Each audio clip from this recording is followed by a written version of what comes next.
ساتوی پسرو وینو دا د شهیدانو کور دا د باتورانو کور دا د باتورانو کور دا د باتورانو کور دا د باتورانو کور ساتوی پسرو وینو دا د شهیدانو کور دا د باتورانو کور دا د باتورانو کور.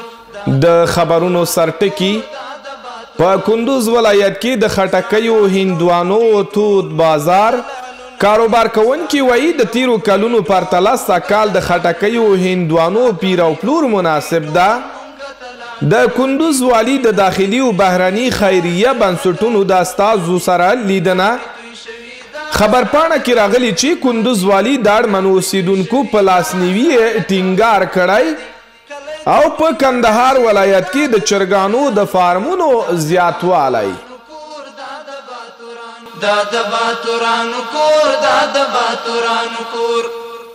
د کندوز ملي رادیو ټلویزیون درنو لیدونکو السلام علیکم ورحمت الله وبرکاتو.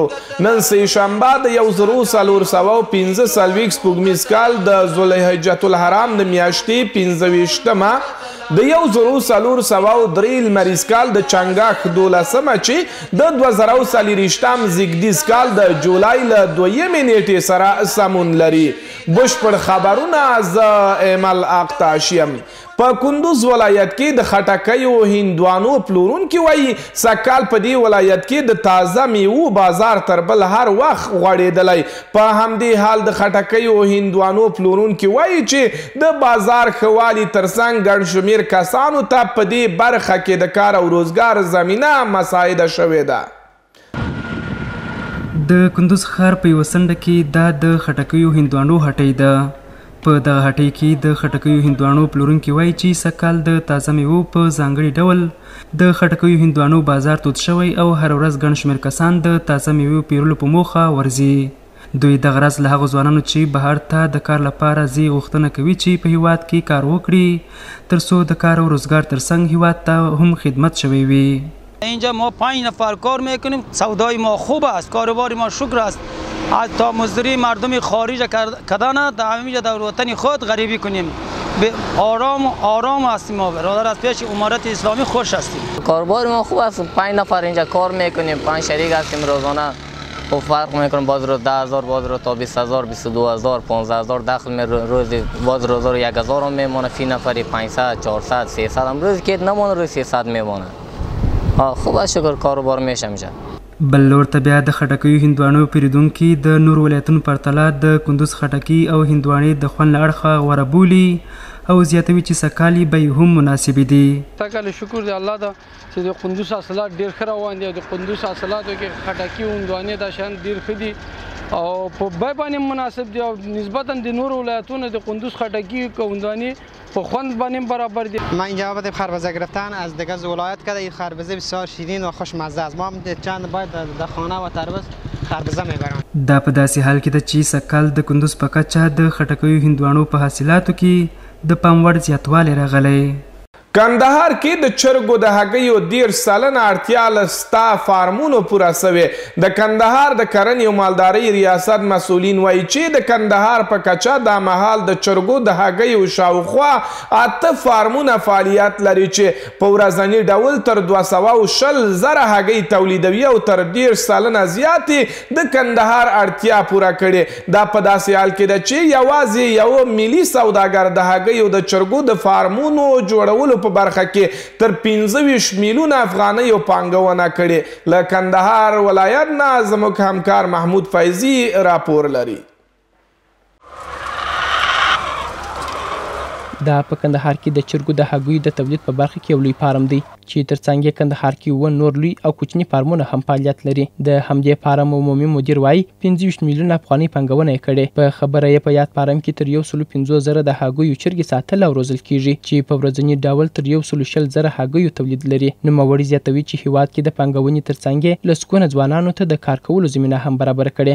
موږ خو تقریبا په دې مرغان کې چې زیرغه سانته تقریبا 25 میلیونه افغانیو په ارزښت باندې دلته پانګونه کړې ده په دې چرګانو چې د هګۍ والا چرګان چې د ورځې کم از کم 1,40,000 الی 1,10,000 دانې هګۍ موږ تولیدوو او خپل د کندهار ولس ته عرضه کوو. د بازار موندنې په برخه کې ریاست صحت حیواني موږ سره ډېره همکاري کړې ده. موږ ته بازار موندنه کړې ده، خارجي هګۍ بندي کړې دي. کندهار کې د هګیو د چرګو د ساتنې او روزنې په فارمونو کې په کار بوخت کسان خوښ دي چې په خپل هیواد کې د کار کولو زمینه ورته برابره سوې او له لارې خپلې کورنۍ ته حلاله نفقه برابروي. شکر الحمدلله کار سل په سل کې راځي یو همدلته کار دی. سهار 6 بجې پاڅو تر 5 نیمو پورې کار کوو، خپل خوشحالۍ باندې او کور ته حلاله روزي پیدا کوو. خوشحاله چې خپل افغانستان کې کار کوو. دلته کار کوو د فارم کې د چرګانو هګۍ راټولول. شکر دی الحمدلله. په دې شکر وباسو چې په خپل ملک کې او دغه یو حلاله یو رزق نوړی پیدا کوو. په ورته وخت کې د کندهار د کرنې او مالدارۍ ریاست د حیواني روغتیا مدیر وایي د اسلامي امارت له راتګ سره کندهار کې د چرګو د هګیو د تولید فارمونو جوړېدو په برخه کې د سوداګرو لیوالتیا زیاته سوې چې اوس مهال کندهار کې د چرګو د هګیو 8 فارمونه فعال دي چې په ورځني ډول تر 220 زره هګۍ تولیدوي او په دې سره یې د کندهار اړتیا تر 10 سلنه پوره کړې. په کندهار ولایت کې تقریبا موږ 8 فارم لرو د هګیو غټو کوچني چې تقریبا د 500 څخه تر 140,000 د هګۍ چرګې موږ لرو. مختلف نسلونه ساتل کیږي چې د کندهار تقریبا تقاضا 10% پوره کړې ده. موږ غواړو چې نور هم د فارمونو تقویه سي او سرمایه ګذاري پانګونه په دا خلک وکړي چې نور هم فارمونه ایجاد سي او دا تقاضا زموږ د دغه هم لکه د غوښو چې خودکفاسي وي د هګۍ هم خودکفا سو. د مسؤلینو په خبره داخلي تولیدات مو تر بهرني تولیداتو د کیفیت له پلوه ښه نتیجه ورکړې. اړوند مسؤلینو ورته د بازار موندنې په برخه کې هم پوره هڅې کړي او تر ډیره د فارم لرونکو ستونزې او غوښتنې حل کړي او هم د فارمونو د لا معیاري کولو په لټه دي. اوس هم څو لنډ خبرونه. تیره ورځ دوشنبه د یو شمیر مؤسسې مسؤلینو او د اکبر مشورتي بورډ غړو د کندوز والي سره لیدنه ترسره کړې. په دغه ولایت کې د یو شمیر مؤسسو مسؤلینو او د اکبر مشورتي بورډ غړو په دې لیدنه کې د کندوز والي سره په ځینو اړینو موضوعاتو دوه اړخیزو همکاریو خبرې کړي او خپلې غوښتنې د کندوز والي الحاج ملا نصر احمد نصرت سره شریکې کړي دي. په همدې حال کې د کندوز والي د مؤسسو مسؤلینو او د بورډ مشورتي غړو وروستۍ هڅې او فعالیتونه ستایلي او ورته د هر ډول لازمو همکاریو ډاډ ورکړی دی. د کندوز ولایت د کرنې اوبو لګولو مالدارۍ ریاست د لارښوونو پر بنسټ او د کرنیزو خدماتونو عمومي مدیریت کارکوونکو له لوري د قلعه زال ولسوالۍ په شور ارق او افغان مزار سیمو کې یو اندازه غصب شوې ځمکې د غاصبینو له منګولو آزاد او بیرته د دولت ملکیت ته وګرځول شوه. دغه اماراتي ځمکه په یادې ولسوالۍ کې د یو شمېر کسانو له لوري په خپل سر یو غیر قانوني ډول غصب شوې وه او پرې د استوګنې کورونو جوړولو هوډ درلود چې عاملین یې نیول شوي او اړوندو ادارو ته ورپېژندل شوي دي. د یادولو وړ ده چې په کندوز ولایت کې د غصب شویو ځمکو د تثبیت او له غاصبینو څخه د بیرته راګرځولو او ژغورلو لړۍ په چټکۍ سره دوام لري. د کندوز ولایت د تخنیکی پلاو غونډه د دې ولایت د کرنې او مالدارۍ رئیس په مشرۍ جوړه شوه.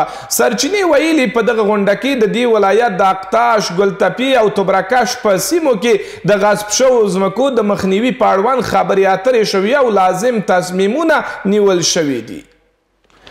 د کندوز ملي تلویزیون عزتمندو لیدونکو په خواله رسنیو کې مینوالو دا وه زموږ د دې مهال خبري ټولګه.